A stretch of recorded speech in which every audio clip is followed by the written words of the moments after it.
은혜 받으실 성경 말씀은 디모데후서 3장 14절 15절입니다. 그러나 너는 배우고 확신한 일에 거하라. 내가 네게서 배운 것을 알며 또 내가 어려서부터 성경을 알았나니 성경은 능히 너로 하여금 그리스도 예수 안에 있는 믿음으로 말미암아 구원에 이르는 지혜가 있게 하느니라. 아멘. 1청년 지도교사이신 성기용 목사님께서 만민 안에서 자라며 라는 제목으로 간증 설교해 주시겠습니다. 할렐루야. 사랑하는 만민의 성도님들, 저는 만민중앙교회 성기용 목사입니다. 지금에 이르기까지 제 삶을 인도해 주신 삼위일체 하나님께 모든 감사와 영광을 올려드립니다. 사랑과 진리로 섬세하게 갈 길을 밝히 보이시며 이끌어 주시는 사랑하는 당회장님, 또 이 시간 귀한 단에서 설교할 수 있는 귀한 기회를 주셨는데요. 당회자님께도 진심으로 감사드립니다. 부족한 모습이 있어도 항상 따뜻한 사랑으로 격려해 주시고 힘주시는 모든 교역자님들과 성도님들께도 감사드립니다. 사랑하는 성도님들, 저는 2023년 전도사 시치를 받고 지금까지 만민중앙성결교회를 섬기고 있습니다.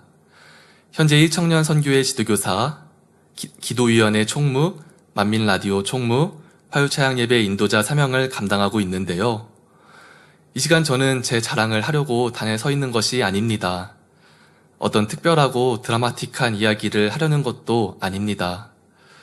제가 오늘 성도님들과 함께 나누고 싶은 것은 지금의 제가 있기까지 인도하신 하나님의 은혜와 사랑입니다.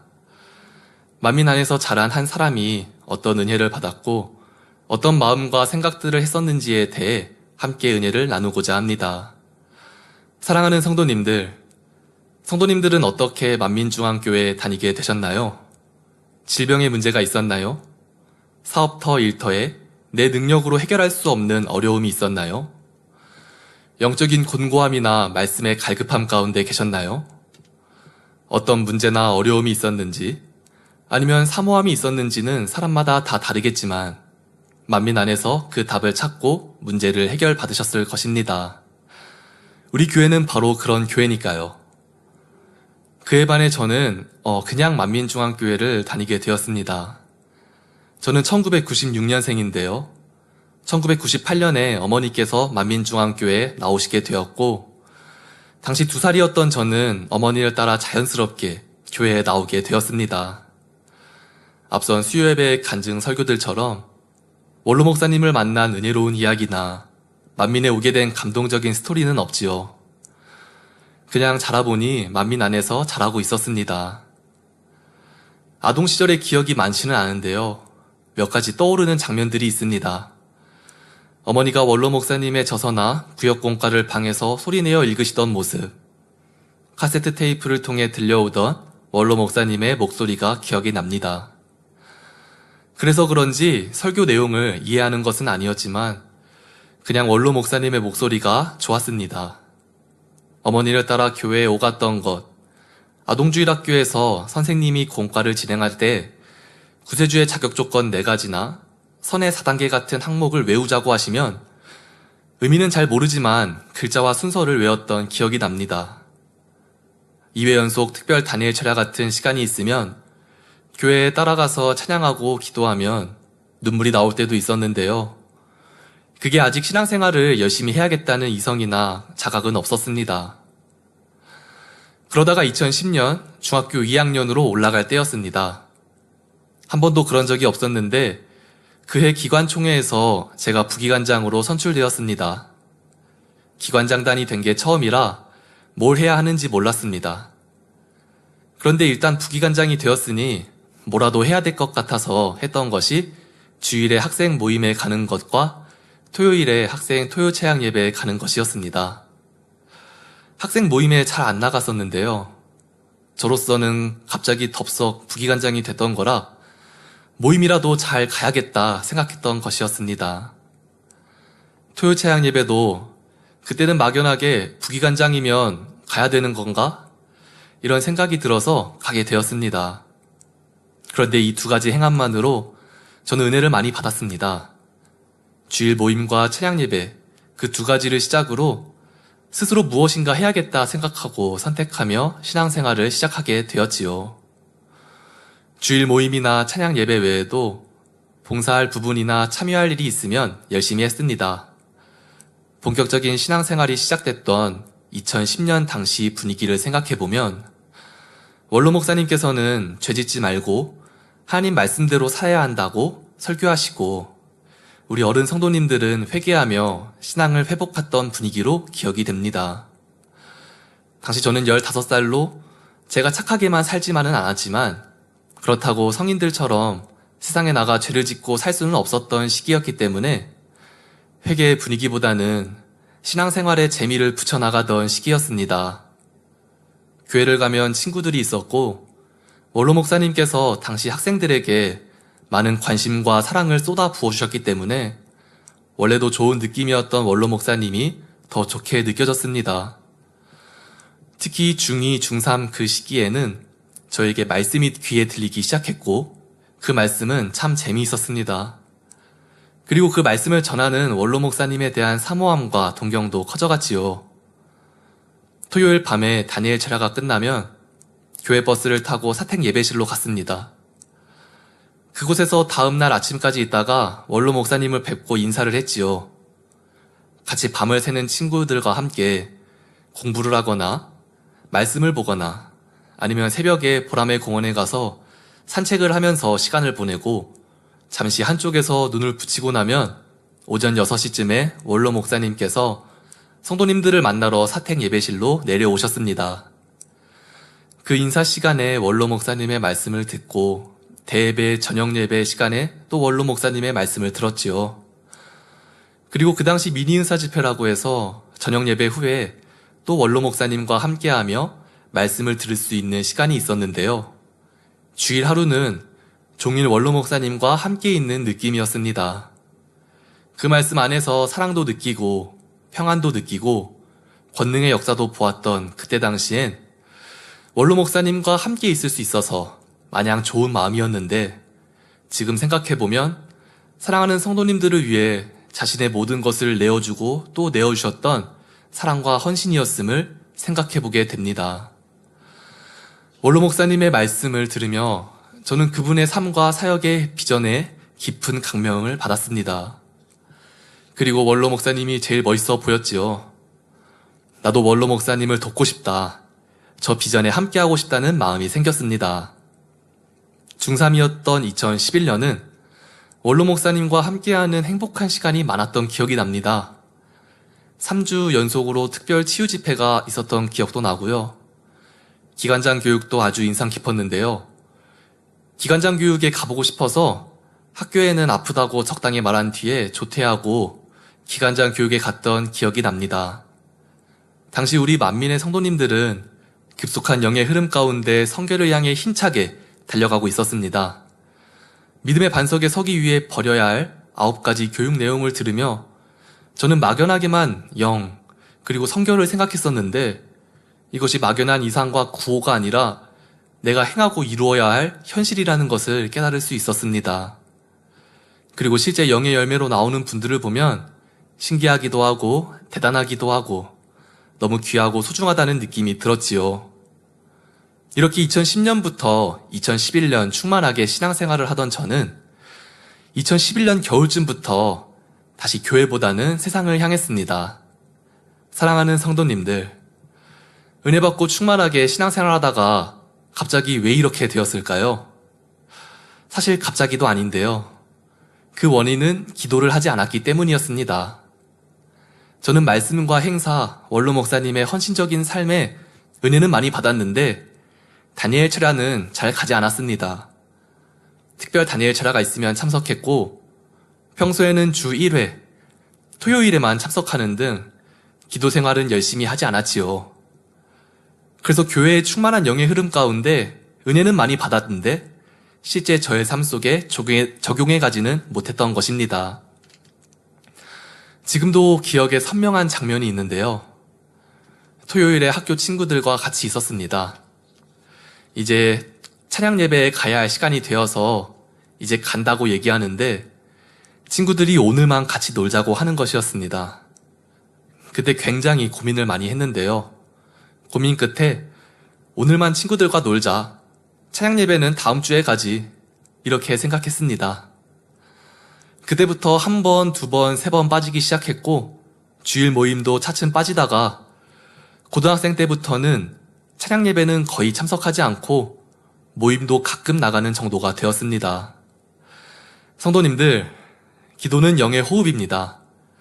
지금 당장 내가 충만하고 은혜를 많이 받았더라도 기도하지 않으면 내가 좋아하는 사람, 내가 좋아하는 일, 내 안에 있는 비질리를 통해 사단은 우리를 믿음에서 멀어지게 만듭니다.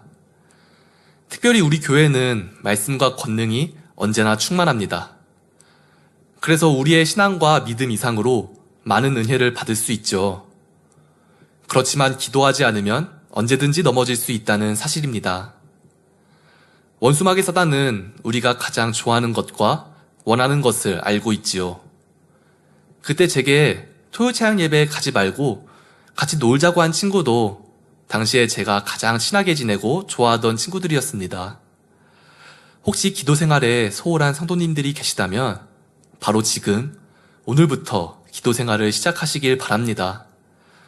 지금처럼 작정 다니엘 철야가 진행되고 있다면 더할 나위 없이 좋은 기회지요. 기도로 마음과 신앙을 지킬 힘을 받으시고 더 나아가 변화되어 세상의 어떤 유혹도 이겨내는 성도님들이 되시길 기원합니다. 앞서 말씀드린 대로 고등학교 시절 제게 충만함은 없었지만 그래도 받은 은혜와 들은 말씀이 있기 때문에 저는 한 발은 교회에, 한 발은 세상에 걸친 신앙생활을 하고 있었습니다. 당시 원로 목사님께서는 기도처에 가셔서 더욱 기도에 힘쓰실 때였는데요. 절기나 행사 때마다 원로 목사님께서 오시면 저는 잠시 교회에 조금 더 관심을 가졌다가 원로 목사님께서 다시 기도하러 가시면 저는 다시 세상에 가서 제 삶을 살았습니다. 급속한 영의 흐름 가운데 성결과 변화를 위한 뜨거운 분위기는 저와 거리가 있었지요. 충만하게 신앙생활하는 분들을 보면 대단하다는 생각과 응원하는 마음 정도였습니다. 그러다가 2013년 여름 수련회가 다가왔습니다. 2013년 만민학의 수련회는 우리 만민의 모든 성도님들이 더 특별하게 추억하고 있는 수련회일 텐데요. 한동안 선교회마다 따로 수련회를 했었는데 그 해엔 오랜만에 전성도가 원로 목사님과 함께 수련회를 갔었습니다. 그때 저는 가족들과 함께 외부 숙소를 사용하고 있었는데요. 첫째 날 계곡에 들어가다가 넘어져서 손가락을 다쳤습니다. 당시 병원에서 검사를 받진 않았지만 다수의 골절 경험이 있었던 제가 느끼기에 이거는 뼈가 부러진 것이었습니다. 느낌과 아픈 증상이 동일했기 때문이죠. 그렇지만 당장 병원에 갈 상황은 아니기도 했고 첫째 날엔 치유 집회도 있으니 저는 그 시간을 기다렸습니다. 그렇게 첫째 날 수련회 교육 시간이 되었는데 수련회장에 비가 내렸습니다. 조금 오는 비가 아니었음을 우리 성도님들도 기억하실 것입니다. 장대비가 쏟아지는 상황이었죠. 인도성회 때 큰 비가 왔다는 얘기는 많이 들어봤는데 우리 본교회 행사 때 이렇게 비가 쏟아진 건 저는 그때 처음 겪었습니다. 우리 교회가 야외에서 행사를 진행할 때는 항상 좋은 날씨였거나 오던 비도 멈췄었는데 수련회 장소에 비가 억수같이 쏟아지는 것이 무척 낯설게 느껴졌지요. 그런데 그때 원로 목사님께서 단에서 기도를 하셨습니다. 비를 머금은 구름들아 즉시 물러갈지니라. 비야 멎으라 빛이여 임하라. 이렇게 기도하셨지요.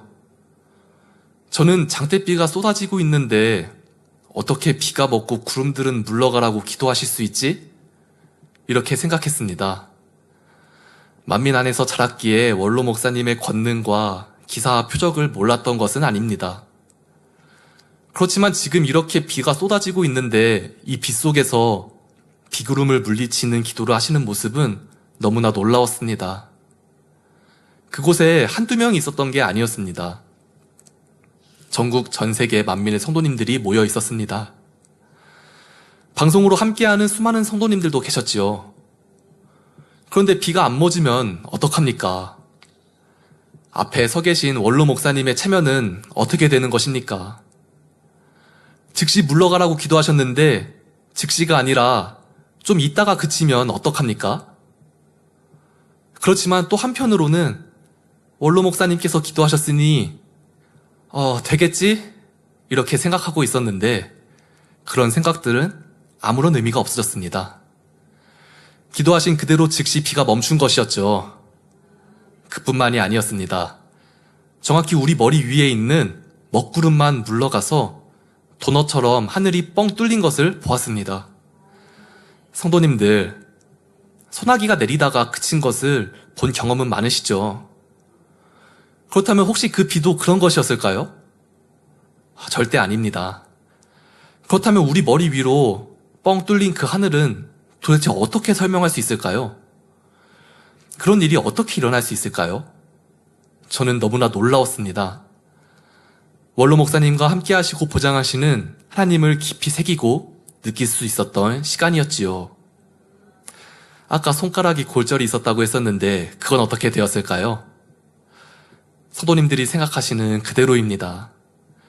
움직이기만 하면 바늘로 찌르듯 아프고 조금도 움직일 수 없었는데 치유 집회 기도를 받는 즉시 통증이 사라지고 손가락을 움직이는데 어떤 문제도 없었습니다. 그대로 치료받은 것이지요. 이처럼 저는 수련회를 통해서 충만하게 은혜를 받고 하나님의 사랑과 은혜도 많이 체험한 뒤로 다시금 모임도 자주 가고 찬양 예배도 가는 등 전보다는 신앙생활을 회복했습니다. 그렇다고 완전히 결단하고 신앙생활에만 집중한 것은 아니었습니다. 전보다는 나아졌지만 여전히 교회에 한 발, 세상에 한 발씩 걸치고 있었지요. 사랑하는 성도님들, 세상에서 진정한 기쁨과 행복, 즐거움을 찾을 수 있을까요? 찾을 수 없습니다. 세상의 많은 교육과 기술들이 더 좋은 세상을 만들 수 있을까요? 그렇다면 지금 이 세상이 행복만이 넘치고 아름다운 세상이 되었겠고 모든 사람이 성공적인 삶을 살고 있겠죠. 그렇지만 실상은 어떻습니까? 고통, 슬픔, 아픔, 괴로움이 가득한 것을 볼 수 있습니다. 참된 평안과 안식, 기쁨과 행복은 오직 예수 그리스도를 통해서만 누릴 수 있습니다. 하나님을 떠나선 그 행복을 누릴 수 없지요.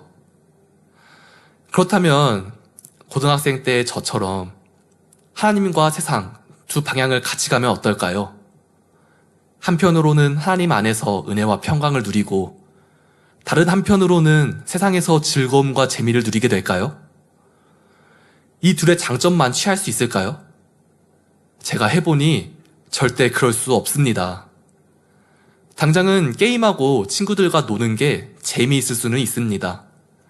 즐거울 수도 있죠. 그렇지만 세상 것들은 절대 성령의 감동과 충만함을 대체할 수 없습니다. 전도서 1장 8절에 만물의 피곤함을 사람이 말로 다할 수 없나니 눈은 보아도 족함이 없고 귀는 들어도 차지 아니하는도다 말씀합니다. 채워지지 않으니 더 세상 것들로 채우지만 갈증 가운데 바닷물을 마시듯 영적인 목마름은 더 심해지죠.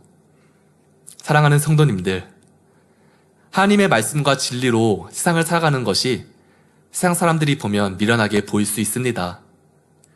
그렇지만 실상은 세상의 방식으로 세상을 살아가는 것이 더 미련한 것이지요. 그 이유는 세상 짐은 자꾸 늘어나기 때문입니다. 양식을 얻기 위해, 재물을 쌓기 위해, 지식을 얻기 위해, 명예와 권력을 얻기 위해 아무리 노력해도 다 채울 수가 없고 만족을 누릴 수가 없습니다. 그리고 이것보다 더 심한 문제가 있는데요. 그것은 바로 죄의 짐입니다. 죄로 인해 하나님과 멀어지고 질병과 재앙 갖가지 문제들을 만나니 죄의 짐이야말로 그 무엇보다 무거운 짐이 되죠. 하나님을 믿지 않는 사람이라면 이게 죄의 짐인지도 모르고 그냥 살아갈 수도 있겠지만 하나님의 은혜를 체험하고도 적당히 세상과 타협하며 신앙생활을 하는 사람이라면 죄의 짐의 무게를 느낄 수밖에 없습니다. 사랑하는 성도님들은 온전히 하나님 안에서 참된 평안과 안식을 누리는 신앙생활을 하시길 바랍니다. 이렇게 교회와 세상에 한 발씩 걸치고 있던 저는 어느 순간 한계를 느꼈습니다. 몸도 하나고 시간도 하나이니 이걸 하면 저걸 안 해야 하고 저걸 하면 이걸 안 해야 했죠. 마태복음 6장 24절에 한 사람이 두 주인을 섬기지 못할 것이니 혹 이를 미워하며 저를 사랑하거나 혹 이를 중히 여기며 저를 경히 여김이라. 너희가 하나님과 재물을 겸하여 섬기지 못하느니라 말씀하셨습니다. 저에게도 이제 하나를 선택해서 거기에 집중해야 할 시점이 맞습니다. 누가 저에게 너 둘 중에 하나만 골라 이렇게 말한 것은 아니었습니다. 둘 다 하기에 저 스스로 벅찼기에 무언가 하나를 놓아야 했던 것이지요. 이때가 19살에서 20살 정도였는데요. 그때 감사하게도 저는 신앙생활에 더 힘쓰는 선택을 할 수 있었습니다. 제가 이 선택을 할 수 있었던 것은 어릴 때부터 들어온 말씀과 제 안에 계신 성령님의 인도하심과 언제나 그 자리에서 우리를 위해 기도해 주시고 기다려 주신 원로 목사님의 사랑이 있었기 때문인 것 같습니다. 그리고 그 시기 제게 좋은 영향을 준 것이 하나 있었는데요. 바로 좋은 사람들과 함께하는 것이었습니다. 저는 청년선교회 봉사부에 들어가서 주일에는 국수봉사를 했고 수련회, 창립, 성탄 장식 등 교회적인 행사가 있어 봉사할 부분이 있으면 손을 보탰습니다. 그러면 보람도 많이 느끼고 추억도 많이 쌓을 수 있었지요. 대학을 다니면서 아르바이트를 하고 있었기에 바빴지만 교회와 성도님들을 섬기며 하나님 앞에 상급도 쌓고 보람도 느낄 수 있어 즐겁게 그 시간을 보냈던 것 같습니다. 사랑하는 성도님들, 혹시 혼자 신앙생활 하는 분이 계십니까? 혼자 기도하고 혼자 말씀 보고 혼자 예배 드리는 신앙은 한계가 있습니다. 혼자가 편할 수는 있습니다. 누구를 섬기거나 맞춰줄 것도 없고 배려할 것도 없이 내가 원하는 대로 내 편의대로 할 수 있으니까 말이죠. 그렇지만 전도서 4장 9절에서 12절에는 이렇게 말씀합니다.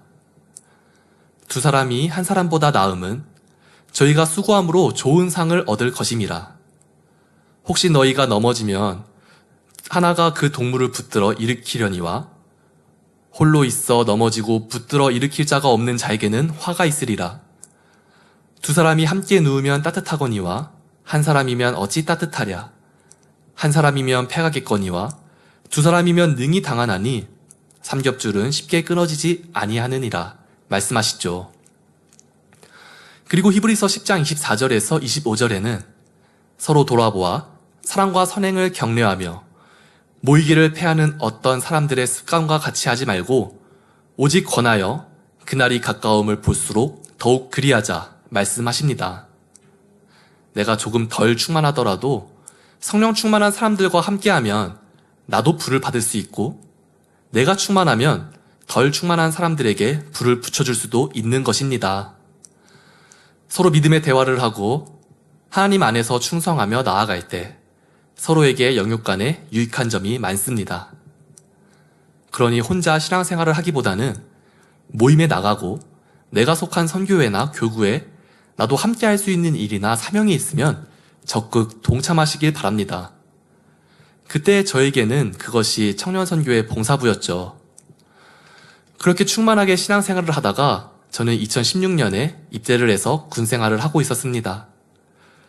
군생활을 하던 제게 2017년이었던 것 같습니다. 본교회 소식이 하나 전해졌는데요. 연합선교회 신학교에 지원할 수 있는 기회가 더 많은 성도들에게 열리게 되었다는 것이었습니다. 이전에는 나 같은 사람이 어떻게 신학교를 가겠어? 열심히 하는 사람들 응원해주자. 내가 도울 일이 있으면 도와주면 좋겠네. 이런 마음이었는데 신학교에 지원할 수 있는 길이 넓게 열렸으니 언젠가는 나도 지원해 볼 수 있겠다. 이런 마음이 되었습니다. 나와는 다른 세상이라고 생각했는데 어느샌가 그 꿈은 점점 제게로 가까이 다가오고 있었습니다. 나도 해볼 수 있지 않을까 하는 생각을 했지요. 막연한 동경이 소망으로 마음 한켠에 자리를 잡게 되었습니다. 그러던 어느 날이었습니다. 군대에서 휴가를 나와 주일에 교회에 왔습니다. 그때 이수진 목사님께서 이스라엘 선교 출장을 가신다는 소식과 함께 그 집회를 생중계한다는 광고를 들었습니다. 저는 이수진 목사님의 해외 선교 현장은 어떤 모습일지 궁금한 마음이 들었습니다. 시차가 있어 밤 시간대였던 걸로 기억하는데요. 특별히 뭘 준비하거나 그 시간을 위해 기도를 한 것은 아니었습니다. 주일에 광고를 듣고 그 시간에 맞춰 방에 앉아 모니터로 보고 있었습니다. 집회 시 이수진 목사님께서 설교를 하신 후에 권능의 손수건으로 기도를 하셨지요. 저는 알레르기 비염이 심했습니다. 밤에는 코로 숨쉬기 힘들어 입으로 호흡해야 했고, 공부하기 위해서 책상에 앉아 있으면 책에 콧물이 뚝뚝 떨어져 휴지로 콧구멍을 막고 공부를 하기도 했습니다. 환절기가 되면 증상은 더 심해졌지요. 15살 때 이비인후과에 가서 검사를 받았는데 의사 선생님은 비염은 완치가 없다고 했습니다. 약 같은 것으로 조절할 뿐이라고 했지요. 몸이 외부 자극에 민감하게 반응을 해서 그런 건데 50대쯤 돼서 면역 반응이 좀 둔감해지면 괜찮아질 수 있다고 알려주었습니다. 15살이었던 저에게 50대가 되면 나아질 수 있다는 말은 아무런 도움이 되지 않았지요. 그래서 그냥 무덤덤하게 살았습니다. 이 비염이라는 게 삶의 질은 떨어지지만 내가 당장 죽거나 어떤 심한 통증이 있는 건 아니었기 때문에 그냥 불편함에 익숙해진 채 원래 그랬던 것처럼 살아가고 있었던 것입니다. 그런 제가 이수진 목사님께서 기도를 시작하실 때 코에 손을 얹고 기도를 받았습니다. 그때도 코는 꽉 막혀 있는 상태였는데요. 목사님이 기도를 하시니 기도를 받아야지 생각하고 기도를 받는데 예수 그리스도의 이름으로 기도하옵나이다 아멘 하시자 놀라운 일이 일어났습니다. 아멘이라는 단어를 말씀하신 바로 그때 막혀있던 코가 뻥 뚫린 것입니다. 시공간을 초월한 놀라운 권능의 역사는 제게 너무 놀랍고 큰 은혜와 체험이 되었습니다. 평상시에도 설교 말씀으로 늘 은혜를 받고 있었지만 그 순간은 개인적으로 그리고 또 아주 직접적으로 이수진 목사님께 큰 은혜를 받은 시간이었지요. 저는 치료도 받고 은혜도 받으면서 군생활을 마치고 2018년 전역을 했습니다. 전역하는 날 가장 먼저 교회에 가서 앞으로의 삶을 하나님께 부탁드리는 기도를 올렸는데요. 이제 새로운 마음으로 충만하게 신앙생활을 하고 싶었습니다. 그때 저는 다른 건 몰라도 다니엘 철야에 가자, 기도를 꾸준히 하자는 다짐을 했습니다. 그리고 다니엘 철야에 참석하며 기도 생활을 시작하게 되었지요. 중학생 때도 충만했던 시기는 있었지만 이번에는 그 전과 달랐습니다. 바로 기도 생활이 더해진 것이었죠. 군대에서도 나름 본교회 소식을 놓치지 않고 챙기긴 했지만 이렇게 본교회에서 신앙생활을 하는 것과는 차이가 있을 수밖에 없었는데요. 이제 전역하고 교회에서 기도하며 하는 충만한 신앙생활은 너무나도 충만하고 즐거웠습니다. 또 주변 사람들 가운데 신학교에 먼저 입학한 분들도 있어서 이것저것 물어보기도 하고 어떤 생활을 하는지 듣기도 했지요. 저는 3월에 전역해서 바로 대학에 복학할 수 있었는데요. 그때 급하게 하지 않고 아르바이트도 하고 말씀도 보고 기도도 하고 청년선교회 봉사부에서 이것저것 하면서 시간을 보내고 있었습니다. 그런데 전혀 생각지 않았던 일들이 교회에 일어나기 시작했습니다. 교회적인 차원의 축복의 연단이 시작된 것이었지요. 처음에는 금방 지나가지 않을까 생각했습니다. 교회와 성도들을 든든히 지키고 원로 목사님의 힘이 될 분들이 많다고 생각했기 때문이었습니다. 그런데 흘러가는 시간과 상황을 보니 그렇지 못한 분야가 있는 것을 보면서 안타까운 마음이 들었습니다. 그런 가운데 저곳은 정말 든든하다, 아무 걱정도 되지 않는다 싶은 곳이 있었는데요. 그곳은 바로 이봉림 원장님이 계시던 만민기도원이었습니다. 원장님의 모습을 보면서 저는 나도 저런 사람이 되어야 되겠다. 원장님처럼 맡겨진 일에 걱정 끼치지 않고 믿고 맡길 수 있는 사람이 되어야 되겠다. 필요한 시기에 필요한 곳에서 필요한 일을 감당할 수 있는 사람이 되어야 되겠다 생각했습니다. 그러면서 생각은 자연스럽게 소망으로만 담아두었던 주의 종으로 이어졌습니다. 원로 목사님께서 주신 비전들, 만민을 통해 이루실 섭리와 사역들을 이루는 역할을 전에는 남들이 해줄 거라고 생각했는데 이제는 내가 해야 되겠다는 마음이 들었습니다. 그렇게 말씀과 기도로 신학교에 입학하기 위해 준비를 했습니다. 그리고 신학교 면접을 보았습니다. 당시 신학교 면접위원으로 당회장님도 계셨는데요. 감사하게도 저를 좋게 봐주셨고 저는 하나님의 은혜로 연합성결 신학교에 입학할 수 있었습니다. 여기서도 당회장님께 큰 은혜를 입었습니다. 만민의 사역에 힘이 되어야겠다는 마음과 생각은 있었지만 사실 그때 저는 아무것도 보여드릴 게 없었습니다. 내세울 것도 없었습니다. 그저 마음뿐이었지요. 외국어를 잘하는 것도 아니고 찬양을 잘하는 것도 아니고 어떤 사명이 있는 것도 아니었던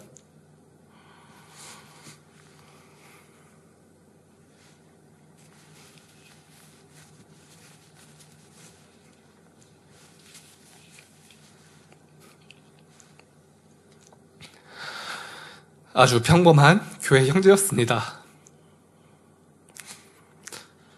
이런 제가 큰 은혜와 기회를 받았으니 더 열심히 해야겠다는 마음이었습니다. 그렇게 2019년부터 신학교를 다니게 되었습니다. 신학교에서는 당시 교장이셨던 문신현 목사님과 지금 신학교 학장을 하시는 빈근성 권사님, 그리고 이미연 목사님, 이민경 목사님, 김진홍 장로님과 그 외에도 많은 강사님들이 계셨는데요.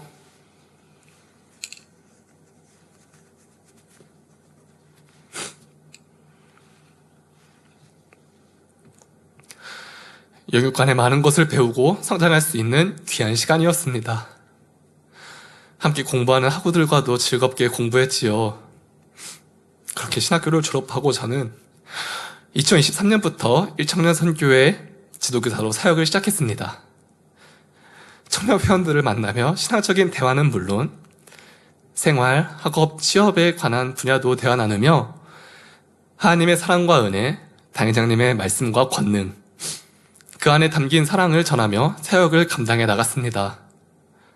한 해 한 해 성장하고 발전하는 일꾼들과 충만하게 신앙생활하는 청년 회원들의 모습은 당회장님의 사역의 열매였고 저는 바로 옆에서 그 모습을 지켜볼 수 있었습니다. 저도 미력 하나마 보탬이 되기 위해 맡겨진 일에 노력하고 있는데요. 이 외에도 이곳저곳에서 충성할 수 있는 많은 기회들이 주어졌습니다. 만민라디오나 기도위원회 등 다양한 사명을 맡게 되었지요.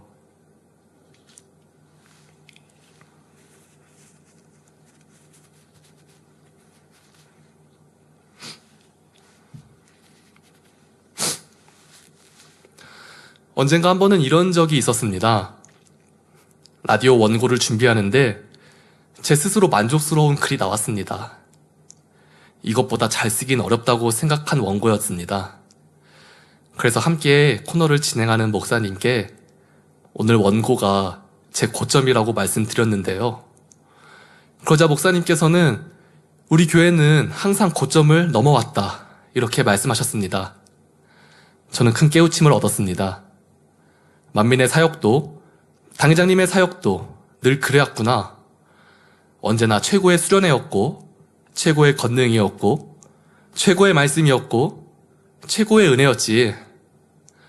늘 발전하시고 전진하시는 당회장님의 사역을 생각하면 이 자리에 멈춰서서 이게 제 한계입니다 하고 있으면 안 된다는 마음이 들었습니다. 여러 가지 업무와 주어진 일들 가운데 최선을 다하고자 했지요. 내 힘과 노력만으로는 될 수 없으니 하나님의 은혜를, 그 능력을 힘있는 것이 꼭 필요했습니다.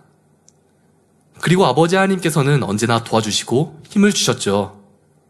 사랑하는 성도님들, 여기서 한 가지 짚고 가고 싶은 것이 있습니다. 그것은 바로 마음의 할례와 성결입니다. 우리가 하나님의 일을 하고자 노력하고 기도하면 아버지 하나님께서는 분명히 힘과 능력을 주십니다. 내 영역 이상의 사명이 내게 주어진 것 같습니까? 지금도 바쁜데 일이 더 얹어지는 것 같습니까? 내가 지금 그 일을 할 상황이 아닌 것 같습니까? 아닙니다. 내가 나를 진단하고 있는 것보다 하나님께서 나를 진단하시는 것이 더 정확합니다. 그리고 내 능력이 부족한 게 사실일 수도 있습니다.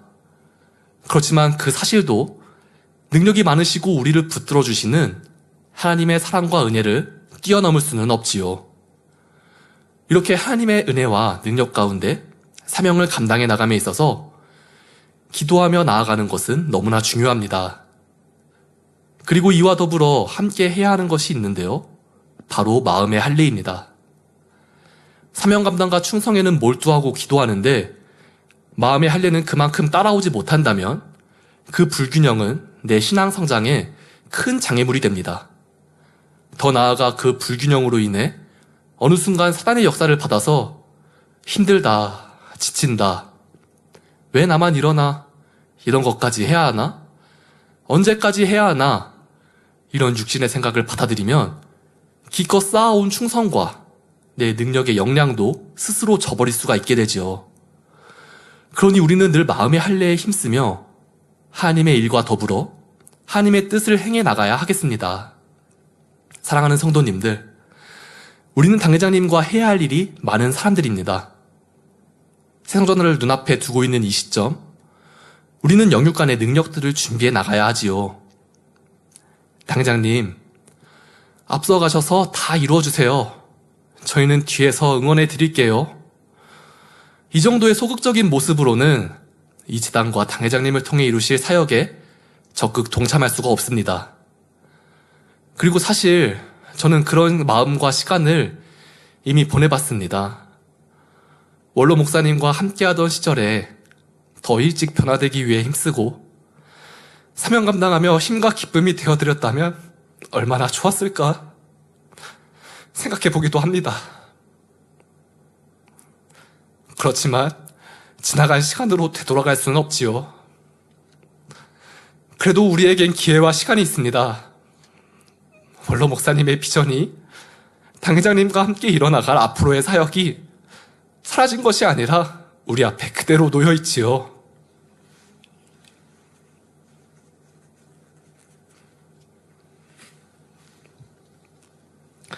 이제 당회장님과 함께 당회장님께서 가시는 방향으로 걸어갈 수 있는 죄종이 되고자 소망하고 있습니다. 특별히 새성전을 앞두고 있는 지금 그 소망에 더욱 불을 붙여줄 수 있는 일이 있었는데요. 그것은 바로 새성전 부지에 방문한 일이었습니다. 파워프레이즈에서 찬양 교육을 진행했었는데요. 저는 성전 부지를 방문해 본 적은 있었지만 당회장님께 교육을 듣고 함께 찬양을 부르는 등 그 성전 건물을 제대로 활용해 본 거는 그때가 처음이었습니다.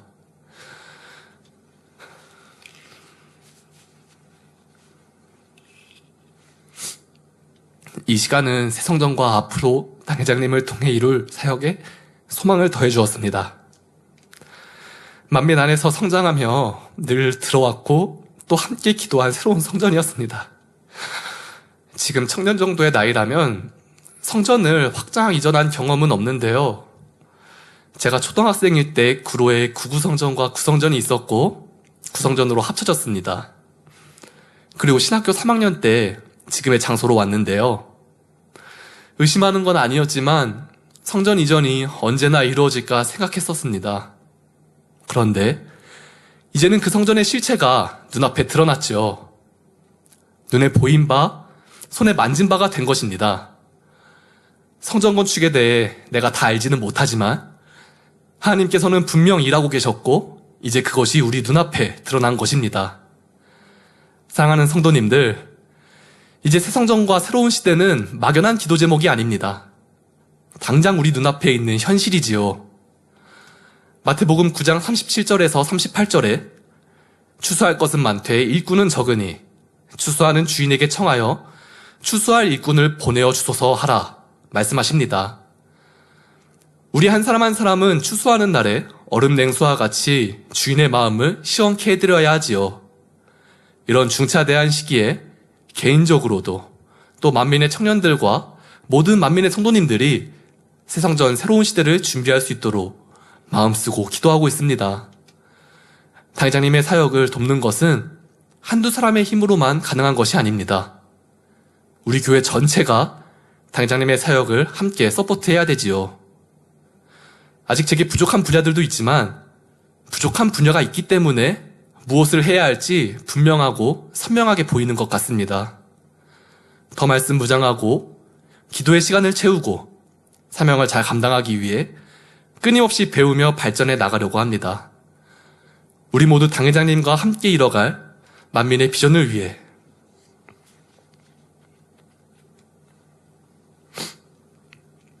영육간에 필요한 준비들을 해나가는 지금 이 시간이 되면 좋겠습니다. 사랑하는 성도님들, 결론을 말씀드리겠습니다. 오늘 본문은 디모데후서 3장 14절에서 15절 말씀입니다. 디모데후서는 사도 바울이 에베소에서 사역을 하던 믿음의 아들 디모데에게 보낸 두 번째 서신으로 순교를 앞두고 마지막으로 쓴 편지입니다. 신약시대 권능의 사도로 이제 그 사역을 마치는 사도 바울이 믿음의 아들 디모데에게 남긴 권면은 어떤 새로운 비법이 아니었습니다. 바울은 내가 배우고 확신한 일에 거하라. 내가 뉘게서 배운 것을 알라고 말씀합니다. 이미 받은 것 안에 확실히 거하라는 말씀이시지요. 그리고 디모데후서 4장 7절부터 8절에 내가 선한 싸움을 싸우고 나의 달려갈 길을 마치고 믿음을 지켰으니 이제 후로는 나를 위하여 의의 면류관이 예비되었으므로 주 곧 의로우신 재판장이 그날에 내게 주실 것이니 내게만 아니라 주의 나타나심을 사모하는 모든 자에게니라 고백합니다. 바울이 디모데에게 사명을 이어주듯 만민의 사역도 당회장님과 우리에게 이어졌지요. 본문에 나오는 바울의 권면은 우리 모두에게 해당하는 말씀인 줄로 믿습니다. 우리는 하나님께서 원로 목사님을 통해 주신 성결의 복음과 놀라운 권능을 당회장님을 통해 동일하게 체험하고 있습니다. 바울이 디모데에게 배우고 확신한 일에 거하라고 권면했던 것처럼 오늘 우리도 하나님께서 주신 말씀과 권능 안에 당회장님과 함께 하나 되어 하나님의 나라를 이루어가는 귀한 일꾼이 되어야 하겠습니다. 이 말을 한 사도 바울은 자신의 삶을 돌아보며 나의 달려갈 길을 마치고 믿음을 지켰다고 말하며 나를 위해 의의 면류관이 예비되었다고 담대하게 고백합니다.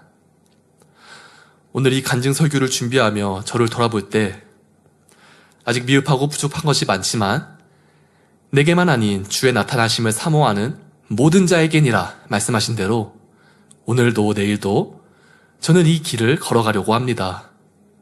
주의 종의 길이 쉬운 것만은 아니지만 홀로 외로이 이 길을 가는 것이 아닌 사랑하는 당회장님과 성도님들이 함께 가니 행복과 감사로 이 길을 갈 수 있는 것 같습니다.